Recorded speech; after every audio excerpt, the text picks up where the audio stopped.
Hola, hola. Welcome to the American Dream Despite It All, Al Grano. I'm your host, Nora Vargas, and I'm so honored to share this space with all of you. As you know, we're living in challenging times around the world, and right here at home, we're fighting for our democracy. Rights we thought that were secure are being chipped away, injustices are piling up, and for many of us, it feels super heavy, exhausting even. So, how do we keep on fighting for democracy, for our families and our communities, while also fighting for ourselves? How do we rewrite the story that rest is weakness, that taking care of ourselves is part of the work? That is why I created the podcast to get to El Grano, to have real talk about what it means to live the American dream and not just survive, but thrive with corazon and with grit despite it all. So, today we're going al grano on a question I can't stop thinking about. I've been thinking a lot about it. There's a lot of programs and that actually teach you how to get to power, right? Leadership programs. And there's programs on how to negotiate, how to lead, how to network, and they teach us the tools to reach power. But almost no one ever asks why. Why do you want to achieve power? Why do you want it? What do we hope to do with it? And once it's in your hands, what are you going to do with it? So I think we chase it. We chase it like we're trying to chase the finish line. But power without purpose is just motion without meaning. So we rarely stop to define it. Is it control? Is it access? Is it influence? Or could power be something deeper? The quiet confidence to stay aligned with your values, even when it's uncomfortable. I don't know. I was thinking maybe power is it something that you actually hold on at all, right? Like maybe it's something that you embody because real power isn't about having authority over others. It's about having authority over yourself. It's not the job title, the corner office, or the number of people who report to you, or even being elected into office. It's the way you walk into a room and how you stay rooted in your values. It's how you show up when no one else is watching. It's that discipline to act with integrity, even when it costs you a lot of comfort. And so for me, power isn't the position, it's the posture, it's how you carry your truth. And I do believe that power, it really is a mirror. It reflects who we are when no one's watching. It tests your values and your boundaries. And, truth be told, there is some loneliness to holding a certain level of power, especially when you're the first one in the room. And we've talked a little bit about that before. But as you carry your own dreams and everybody else's hopes too, it's important for us to redefine what power means, not as domination, but as responsibility, not as control, but as a connection, not as a hierarchy, but as heart. Power with purpose. Power with purpose in my heart is what I believe we should all be striving for. Because if we want to make a difference, if we really want to do the right thing, we have to know why we're trying to get there. And so it makes me think about this, the idea of the no manches, right? Why when women hold power, when people feel uncomfortable sometimes, right? And I always say that it's tough for folks to see when you're owning your power and you're getting things done, or GSD, as I always say, right? But let's be real.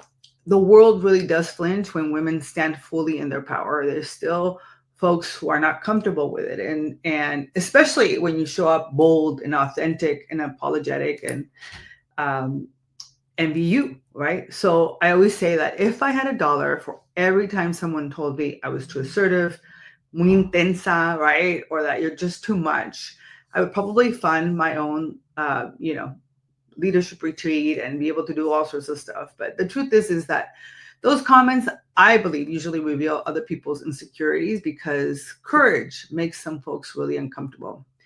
And honestly, I think that's really, something that I want to talk about some more, and I will, and that's a whole other episode. And actually, you could probably do a whole day talking about that. But I wanted to talk to really share with you something that I was just so proud. I was really proud. And I want to talk about Miss Mexico, Fatima Bosch, because I've been following her just because I think she's fabulous. And it's really interesting to see that, like, the whole I'm a feminist, and so, but I love pageants, and I think they're so cool. And I wanted to talk to her about her because she is very vulnerable in how she talks about herself and her leadership style and all of that. And everybody can talk about what kind of leader they are and explain and so on and so forth. But an incident happened a couple of weeks ago where as she's competing for, she won Miss Mexico and she's competing for Miss Universe, y como digo, soy su super fan. She's been someone who's been owning her light, her voice, her story. And she talks a lot about how she's not perfect. I mean, she's gorgeous, but in addition to that, her imperfections as based on how she talks about it is really, really powerful. One incident that happened where one of the gentlemen, I'm not even going to mention his name, but he basically started criticizing her because she didn't want to promote something, and she literally was just following protocol and basically says, I just got to check with my people basically before I can post anything. And they were talking about social media. But it was really interesting how this gentleman in Thailand, where they were at this time, responded to her, and he's like basically saying like, "Hey, I'm not giving you permission to speak," and I think he used the word "dumb" or something like that. And her reaction to me was so powerful because what she does with that is she was so appropriate. She was not that you have to be, but I don't know that I would have been able to keep it together. But she just stood up and she's like, no, I'm not going to sit here and take you disrespecting me. And she tried to explain politely what was happening and her why. And the gentleman was just rude, 100% rude. And so she decided to walk out. And to me, it showed who she really is, because it showed that she really is the epitome or the embodiment of what women's power is, right? It wasn't about the title anymore. She didn't care. She's like, I don't care. I'm going to remove myself from the situation because I'm not going to allow anybody to treat me this way, because when you disrespect me, you disrespect the people I represent. And to me, that was just, whoa, amazing, right? And so I share this with you because a couple things happened. Other women who were participants in the pageant walked out with her. There was a couple that just stayed in there, were trying to figure out what was going on. But the fact that, sometimes in the whole concept of group thing, people are like, oh, wait, I'm not going to I'm not going to do it because it may cost me my crown or whatever. But the fact that she did it and people supported her and walked out with her, and then obviously the outcome was great because the gentleman was called out and all that. But I think the power of this situation is not just watch out because Mexican women are amazing. As Latinas, we have we hold our own, but it really is that when you decide to stand in your truth and other people see that leadership, they stand together with you. And that's the power the world can't silence. And to me, I believe that it's a wonderful example of leadership and the fact that she said, no one should be disrespected. And I'm paraphrasing. And I just thought it was fabulous. So kudos to Miss Fatima, who is, to me, our Miss Universe de Corazon, porque she truly, truly embodied what leadership is all about. And it wasn't the position, right? It's not the position that made her who she is. So that was really exciting. And so, our granito de arena, the granito de oro, the power with corazón. Here's what I think, and the golden truth is, truly, power isn't about how much you hold. It's not about what you do. It's really about what you do with it, right? It's power that is used to dominate actually truly fades, and power used to uplift actually endures. And we have to keep believing that in this moment in time. we individually have the power to live a life with purpose, the power to make sure that it's not ego driven, and the power to really think about what can you do in your sphere of influence to do right. So I ask you to think about, what are you seeking power for? What is that role? What is that goal that you have?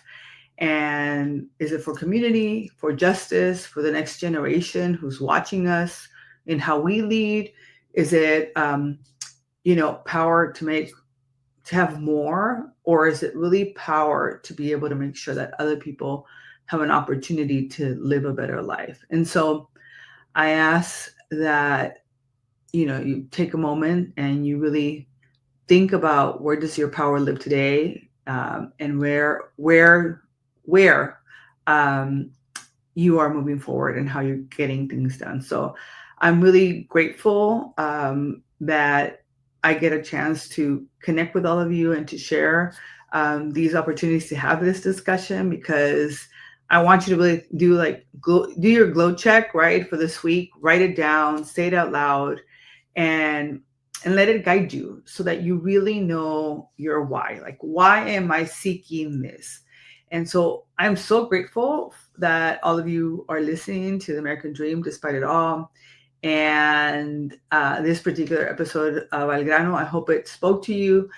Please share with someone who needs the reminder, and remember that your glow isn't just for you, it's for everyone watching, learning, and finding that they don't need permission to shine.